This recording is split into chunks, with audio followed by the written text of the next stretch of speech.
Morning. It is Thursday, October 29th, 2020. It's 2:35 a.m.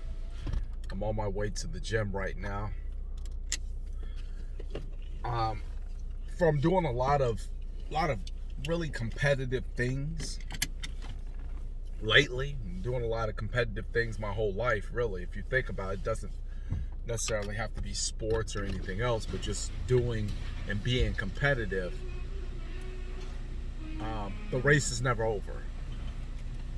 That's the one thing to understand. The race is never over, and the race doesn't always have to be ran at someone else's pace in order to become a finisher, somebody who is considered taking it to the wire.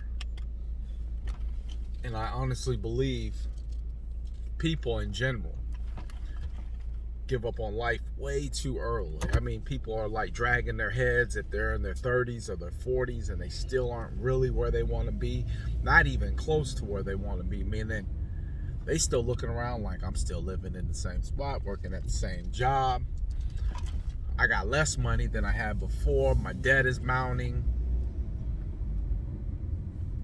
And they just walk around dragging their head because they're saying, I have a vision in me bigger than what I actually see.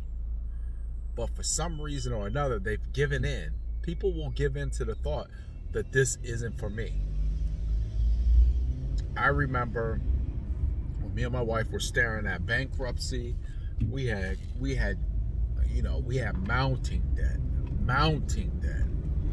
And there'd be times, just like this, I'd be driving and I would be at the mercy of my emotions because I have to be strong for my family. So showing those emotions would show that there was something wrong. So I would have to keep them in until I was in the car by myself, and then it would come out. But for as bad as it looked, well, as bad as it was, it didn't look bad. It was bad. It's always bad when you got kids, a wife, and everything. For the monetary support, and emotional support, you're carrying the weight of that. It felt as if it couldn't be fixed, and I would repeat this mantra. It's got to get worse before it get better. And it kept getting worse. It kept getting worse. I mean, it kept getting worse. And I was like, you gotta be kidding me. This has gotta be a joke. And what took me a long time, I mean months, to realize is that I was thinking little. I was thinking negative. I was thinking it was going to go wrong. And everything I was thinking, it happened. And I remember one day I looked at my wife and I said, ain't that coincidental that I keep saying it's got to get worse before it gets better and it just keeps getting worse? She said, yeah, you keep saying that. I said, maybe I should stop saying that. So I stopped saying that. And the moment I stopped saying that, and I'll get back to my point, but the moment I stopped saying that, the moment everything flipped. I think we were in the bankruptcy. It's a Chapter 13, so we were trying to protect some additional assets. And I remember calling my wife. I remember saying, get the lawyer on the phone. Let them know we're canceling this. We don't want to. And we had went through everything. We had already had it all set up. I said, we're not doing this. I said, God told me we could pay our own debt. We could take care of our own stuff. We can handle it. I ended up losing a house. Ended up losing a piece of real estate. But we pulled out, and I said, we got what we need. It's right here. And so even right now, I've reached out to a couple people who've been very, very influential. I've been reaching out to people who've been very influential on me a lot more lately. And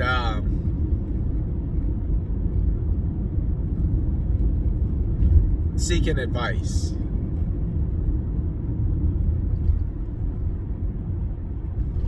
Because you're never too old to learn.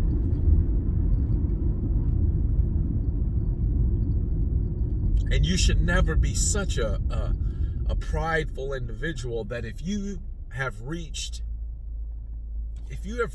your maximum height and knowledge, your maximum height in what it is that you know, meaning you've gotten to a place in life where you're just hovering right there, right? You ever notice some people they keep elevating, like every time you see them, they got something new, they doing something new, they own something new, they built something new, they're elevating. Have you noticed that your life has just kind of been hanging out right here? You could predict the outcome. It's become so comfortable. You're like, yeah, right here, just hanging out. Not going any higher. Sometimes dip a little bit lower. Even sometimes have peaks when you go a little bit higher. But you're still hanging out in the same stratosphere. Most of the time that has to do with the fact that your knowledge base of whatever it is that you could have has been reached. I reached out, I didn't reach out to one of the men in my life, and I would love to have some women in my life. That didn't sound right, but some people to pour into me of all different ages and races and genders to pour into me. But gave me a call yesterday, and as we were getting ready to wrap up the call, so how's everybody doing? Because we usually just get straight into it and get to talking about maybe some things. One time we were talking about how when I get to a certain age, you got to get colon checks and health checks and all this other stuff when men hit certain ages. And then towards the end of the call, so how's everybody doing? I said, hey, man, everybody's really good. Honestly, I said, but I'm really kind of, I'm at a standstill. I want to invest and I want to move some things around, but my knowledge has just kind of took me to a point where I bottomed out. I don't know what to do. It's kind of like in that Ironman I just ran. Once a cramp hit me, my knowledge, I wasn't prepared mentally for a cramp, so I didn't know how to even handle it. Matter of fact, I may have made it worse.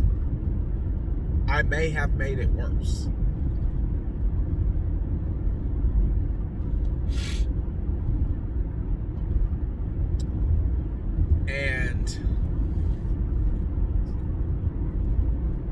so hey, my knowledge base has taken me about as far as I think I can go, which isn't that far. I mean, it's better than, don't get me wrong, I'm grateful. I'm very grateful. I look around, I say, man, wife, we good. We all right. Thank God.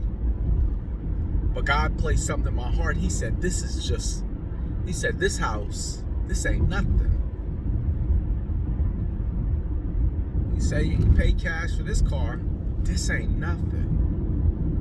So I know that there's a bigger purpose. There's something bigger business, bigger dreams, bigger vacation, bigger house, bigger family, bigger ways to love, bigger in every aspect of life that fulfills you. But I said I'm at my limit. And I think when people start, especially when you're 30 and you're 40 and you're 30 and you're 40 and you're looking around like you 90 and death is imminently knocking around the corner, and you like, but you 30 and 40 and you acting like, well, you ain't got it together, you ain't got it all figured out, so might as well chuck the rest of this and just close up shop. And people have that attitude. They just keep going in circles, and it's because their knowledge base has taken them. If you ever feel or find yourself dwelling in the same circle, but in your heart you feel like there's bigger and better out there for you, I tell you right now, your knowledge is not extensive enough to get you where you need to go. You need to seek some additional information. You need to seek some additional help. And then take the advice that's given to you.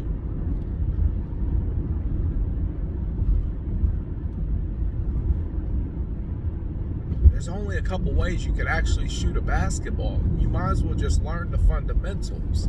There's only really a couple ways that this thing is done. This thing called life. So that's our pride and our ego thinking, we got a better way to do it. We got a better way to get to it. All the success books that I read, all the successful people that I speak to, there's no variance in what it is that gets them to where they're at. The only variance between them is what they do. What do you do? I do real estate. What do you do? I run a calibration corporation. What do you do?